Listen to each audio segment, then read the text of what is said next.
ملاقات روہیل سے ہوئی جو ایک نیا لیکچرر تھا، پرکشش، خوش اخلاق اور نرم گو۔ ابتدا میں دونوں کے مزاج مختلف لگے، حنین حد سے زیادہ اصول پسند اور روہیل تھوڑا سا بے پرواہ مگر دل کا صاف۔ آہستہ آہستہ یہ اختلاف ہی کشش میں بدل گیا اور دونوں کے درمیان ایک گہری دوستی پروان چڑھنے لگی۔ روہیل نے حنین کے لیے اپنی عادتیں بدلنا شروع کی اور حنین نے پہلی بار دل کے دروازے کے کسی کے لیے کھولے۔ محبت کا اظہار ہوا، دونوں کی نے نکاح کا فیصلہ کیا، مگر جیسے ہی بات گھروں تک پہنچی، روہیل کی ماں نے حنین کو بہت آزاد خیال کہہ کر رشتہ رد کر دیا۔ حالانکہ وہ صرف خوددار تھی، روہیل ماں کا لاڈلا تھا۔ اس نے حنین کو سمجھانے کی کوشش کی کہ تھوڑا وقت دے، وہ ماں کو منا لے گا، مگر حنین جسے اپنی عزت سب سے زیادہ عزیز تھی نے خود پیچھے ہٹ کر رشتہ ختم کر دیا۔ دل ٹوٹا، خاموشیاں چھا گئی اور دونوں اپنی الگ دنیا میں چلے گئے۔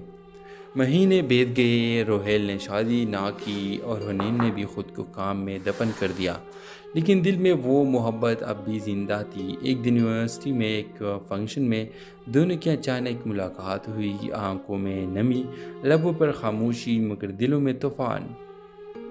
روہیل نے لرزتی آواز میں بس اتنا کہا، میں نے سب کچھ سمجھا بہت دیر سے۔ حنین کی آنکھوں سے آنسو نکل آئے اور اس نے کہا، محبت کبھی دیر سے نہیں آتی اگر نیت سچی ہو۔ اسی دن روہیل کی ماں بھی وہاں موجود تھی اور حنین کی حسن اخلاق اور وقار کو دیکھ کر اس نے خود آگے بڑھ کر کہا، میری بہو بن۔ آنکھوں سے آنسو نکل آئے اور اس نے کہا، محبت کبھی دیر سے نہیں آتی اگر نیت سچی ہو۔ اسی دن روہیل کی ماں بھی وہاں موجود تھی اور حنین کی حسن اخلاق اور وقار کو دیکھ کر اس نے خود آگے بڑھ کر کہا، میری بہو بن جاؤ، تم جیسی بیٹی ہی چاہیے۔